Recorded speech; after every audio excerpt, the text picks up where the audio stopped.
Okay, so I'm excited to do this particular reading. This is the part two to the part one. Part one was how they feel about you, but this is probably how you feel about them. Some of this may resonate, all may resonate, but it will find who it needs to find. Now, finding out the truth crushed me. This is what you're saying to them. Whatever you found out, or they were trying to hide, or whatever the case may be, you found it out and it crushed you. Okay? And you're feeling some type of way, but you still want them, but you knew you had to let it go. You had to beat them to the punch because you could feel a person that feel vibrations. You was feeling their vibrations, and their attention was not on you. You know what I'm saying? So this could be finding out the truth crushed me. You probably ask Spirit a question if you're spiritual or if you're not or if you whatever. Whatever you found, you could have went through their phone and you could have saw something that you did not like. You know what I'm saying? And it crushed you because they were feeding you lies anyways. That person, wow, that person was feeding you lies anyways. They were on their journey. They came into your life for a reason, motives, hidden motives. That's what I'm picking up from Spirit. This person had a lot of hidden motives that was gonna benefit them. It wasn't gonna benefit you none. But in some kind of way, Spirit must really love you, or your God or whoever must really love you because you were able to find out the truth. Um, Even though it crushed you, and you may still want that person. It was something you shared. You know, it was a mask that they had on anyways, and the mask fell off. That's why you're crushed. So just take it for what it is. A lot of narcs love bomb their prey. I call them prey because they know who they pick their victims wisely. And they're saying, you're saying, I still want you though. Is this normal? But, you may even feel them when they are apart. You're feeling the person the representative. Because when you first meet somebody, and this is like within relationships, unless you're awakened, highly conscious, you're meeting that person's representative. You're not actually meeting that person. You're meeting the mask. The green mask. And that's a movie, I think. But anyway, that's who you meeting, that mask that they put on. But that mask tends to slowly fall off in the right amount of time.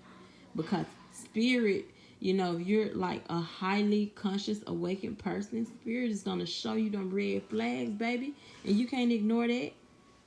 So, you may be saying, I feel you leaving me behind. But guess what? When you felt that, when you felt them leaving you behind, guess what you did? You left them before that they could leave you.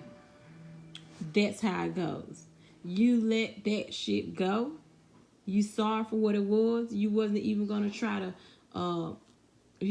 stay underwater or stick around for change. You left it because you had that. You've had too many relationships that were similar to that. So you knew, and Spirit outlined it for you. They highlighted the special areas that you needed to pay attention to. They made them either pull back, they made them fuck up, basically. Or they fucked up on them, their own self, and you found that out. But however, honey, you saying we need to let each other go. Look, it is what it is. You're not for me, and I'm not gonna waste time. That's probably what you're saying. You're not in the game or in the business of wasting time anymore. You know that time is precious, honey. You already know that your time is precious. Time is the only thing that we can't get back. You can get back tangible items and things of that nature, but your time and your energy, be cautious about who you let or who you give your time, your attention, and your energy to. Because I'm telling y'all something. I got full control over my emotions. That's the only way you're going to win in this thing called life. Everything has to be balanced. I'm not going to give too much. I'm not going to express too much. My vibrations bounce off of that person's vibrations. And when I see how it is, That's how it's supposed to be, and that's what I do. I let go. I let go and let God. You know, and it's a beautiful feeling because at the end of the day, I'm not going to put myself out there to be crushed anyway. I'm not going to put myself out there to get my pennies all up in a bunch anyway.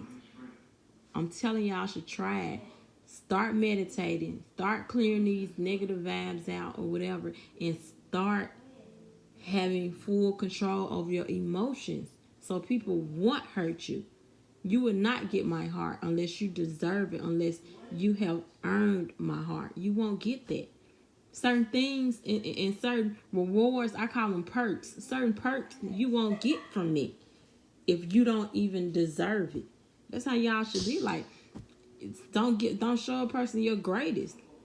You know what I'm saying? Like, if they don't deserve your greatest, don't show them your greatest. I got so much greatness inside of me. And I've learned from my past mistakes. Don't show a person that. Give it time. And a lot of time when you highly conscious, it don't take that much time to know what it is. I pay attention to every word people say, everything that they do, every action that they do. You know, I know when somebody is trying to use me. Let it go. Just let it go. When you start to clear shit out, you're making room for better shit to come in. And you're getting closer and closer to the person that you're destined to be with. The person that's really created for you, you're getting closer to that. If you have that ability to let go, if you have that ability to not ignore the red flags, I'm telling you, watch.